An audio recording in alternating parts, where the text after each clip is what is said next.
Agora você esquece o padre aqui, olha para cá e fala um pouquinho daquilo que Deus motiva o seu coração. Sim, eu fiquei 40 anos na igreja protestante. Eu fui protestante durante 40 anos. E no ano de 2011 a minha vida mudou. Porque eu tinha uma depressão e busquei muito a cura dessa depressão. E um dia eu conversando com uma irmã minha, né, de sangue, ela me convidou para ir num cenáculo mariano. No primeiro momento eu até achei estranho, porque ela também era evangélica, e fez um convite para mim ir no cenáculo mariano.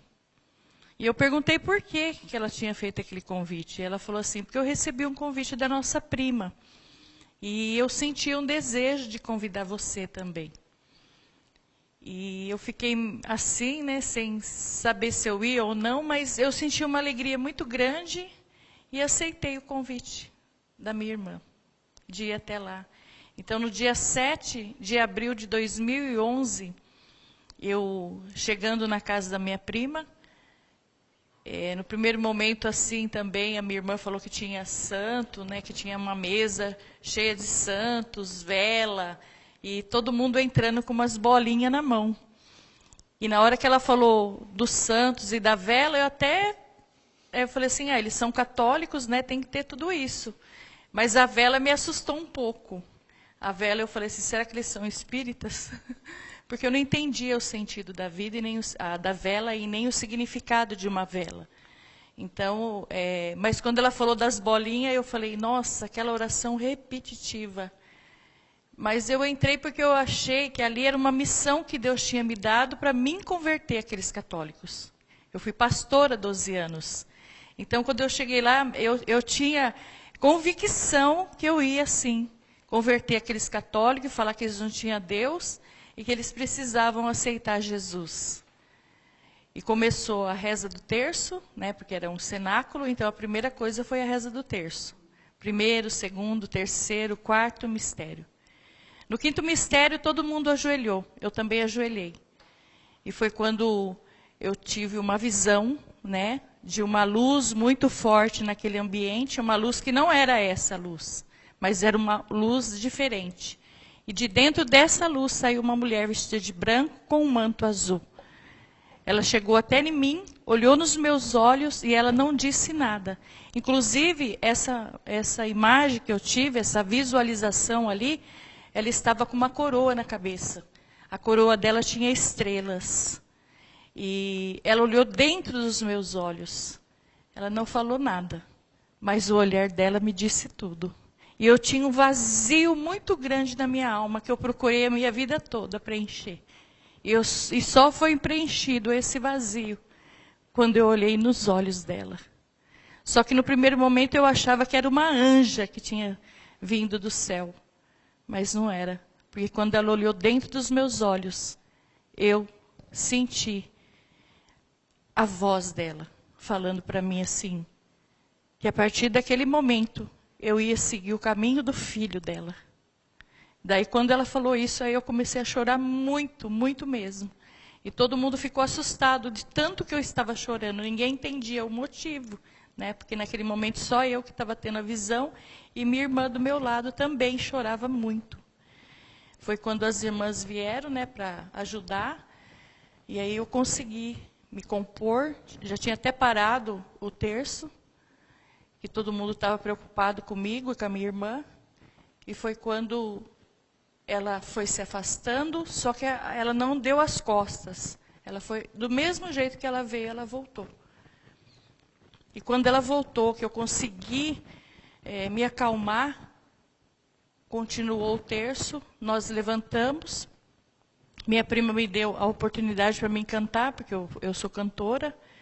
E quando eu fui cantar, quando eu me levantei, já me levantei católica. Ali foi a minha conversão. E quando eu perguntei, quem é essa mulher? Quem é essa mulher que apareceu para mim vestida de branco, com manto azul? E a minha prima olhou para mim e falou, que cor que era o manto? Azul e a veste branca? Eu falei, E foi quando ela pegou uma imagem que estava na mesa, e ela falou, é essa daqui? E a minha irmã, que estava do meu lado, falou, é essa daí. E eu olhei para minha irmã assim, né? Até falei, o quê? Você também viu? Ela falou, vi. Essa mulher vestida de branco com manto azul. E ela tirou o manto dela e colocou na minha irmã. Envolveu a minha irmã com o manto dela. E eu perguntei para todos, quem é essa mulher? Daí todo mundo começou a chorar. Daí a minha prima falou, ela é a mãe de Jesus.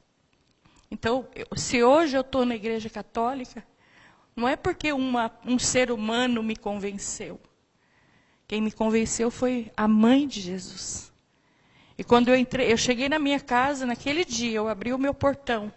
Eu não entrei primeiro, porque eu falei assim, pode entrar, Maria, que a casa é sua. E desde aquele momento que Nossa Senhora começou a fazer parte da minha caminhada e da minha vida, e eu fui conhecer a Igreja Católica, porque eu não conhecia, eu era ignorante na doutrina católica. Eu só falava aquilo que eu ouvia. Mas aí eu comecei. E o meu pároco, né, o padre Hélio, foi o meu catequista e me catequizou. E quando ele falou para mim que a maior riqueza que nós temos, a Igreja Católica, foi quando ele falou para mim da Eucaristia. Que na hora da Santa Missa, na hora que o padre eleva aquela hóstia, ali a oração eucarística é a transubstanciação do sangue, corpo, alma e divindade de nosso Senhor Jesus Cristo. Foi quando eu caí em mim e comecei a chorar, e ele perguntando para mim por que eu estava chorando. Eu falei assim, padre, quanto eu falava para os católicos que eles não tinham Jesus, que eles tinham que aceitar Jesus. Mas aí eu fui perceber que quem não tinha Jesus era eu. Eu não tinha Jesus. Eu quero fazer parte. Eu quero conhecer a igreja. Irmãos, cada dia que eu conheço a Igreja Católica, eu mais me apaixono por ela. E aí eu falei, padre, eu quero receber Jesus também. E eu comecei a fazer a minha catequese. E eu tinha que casar na Igreja Católica. Porque eu não era casada na Igreja Católica. Os sacramentos. Fui conhecer o sacramento da confissão e fui me apaixonando cada dia. E aí eu cheguei no meu marido e pedi ele em casamento. Eu falei para ele assim que eu queria casar na igreja para receber Jesus. No primeiro momento ele não entendeu, falou que ele não ia casar. Ele nunca ia casar, porque ele também era pastor. Mas aí eu tinha convicção da intercessão de Nossa Senhora, que para mim, antes ela estava morta. Mas ela não está morta. E aí eu comecei a pedir a intercessão dela. E com 6 meses, um dia eu participei de uma missa. Quando eu cheguei na minha casa, o meu marido olhou nos meus olhos e falou assim, 6 meses de oração, porque eu pedi muita intercessão de Nossa Senhora. E ele falou para mim assim, amor, é importante para você casar na Igreja Católica? Eu falei, porque eu preciso receber esse sacramento na minha vida para mim receber Jesus. Porque eu queria receber Jesus. Eu não me importei com roupa, com nada. O que eu queria era Jesus, era casar, era receber esse sacramento na minha vida. Foi quando ele falou, pode marcar a data que eu caso com você. E no dia 22 de abril de 2012, eu me casei na Igreja Católica. E no dia 30 de maio, eu fiz a minha primeira comunhão e o crisma. Depois que eu comecei a comungar Jesus, eu fiz uma lista. E todo momento, porque a gente tem Jesus 15 minutos dentro de nós. Então eu sabia que Jesus estava ali, escutando a minha oração. Não que ele não escuta a nossa oração em outros momentos, mas ali ele está próximo de nós. Ali é na hora da minha gratidão, da minha comunhão com o Senhor ali, eu fiz uma lista e falava para ele assim, hoje eu comungo a conversão do meu filho, Rodrigo, de 30 anos, que hoje ele está com 30. A minha filha Jéssica, de 26 anos, o meu filho Gabriel, de 21 anos, que vai ser sacerdote, e o meu filho, de 19 anos, eu comunguei a conversão do meu esposo. E esses 6 anos da minha caminhada, todos eles vieram para a Igreja Católica. Porque o mundo ele arrasta, ele acaba com as pessoas, com a família. E a gente tem que ter essa violência também, para querer que a nossa casa e a nossa família seja de Deus. E todos eles batizaram, todos os meus 4 filhos batizaram. Fizeram a primeira comunhão e o crisma. Hoje os meus 3 filhos são cerimoniário. Minha filha canta comigo, eu sou tecladista, e nós temos um ministério. Meu esposo toca baixo, meu genro toca bateria, e eu e a minha casa servimos ao Senhor na Igreja Católica Apostólica Romana, e sou a pessoa mais feliz do mundo, porque eu tenho os meus filhos que não vão para balada, meus filhos são separados deste mundo. E eu, como mãe, eu tenho uma autoridade sobre os meus filhos. Porque nós, mãe e pais, temos que ter autoridade. Quem manda na minha casa sou eu e o meu esposo, não são os meus filhos. Eles podem ter a idade que eles quiserem. Quando eles casarem, eles que vão mandar na casa deles. Mas quem manda na minha casa sou eu. E também esse negócio de Halloween, eu também sempre criei meus filhos para não ir nessas coisas. Às vezes as professoras falavam, né, para ir, tudo. E eu falava, meu filho não vai. E no dia do Halloween, meu filho nem aparecia na escola. E nós temos essa autoridade. E eu vejo muitos católicos, muitos, porque são os católicos que estão ali. Então tem vergonha de falar que é de Deus. Tem vergonha de falar da doutrina. Né? E vive uma fé fantasiosa.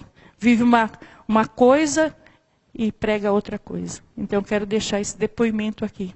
E falar para você que está em dúvida, que tem dúvida e que tem medo de Nossa Senhora. Isso aí é o inimigo que coloca na tua mente isso, esse medo. São pessoas usadas pelo maligno, porque ela pisa na cabeça da serpente e o diabo tem ódio de Nossa Senhora.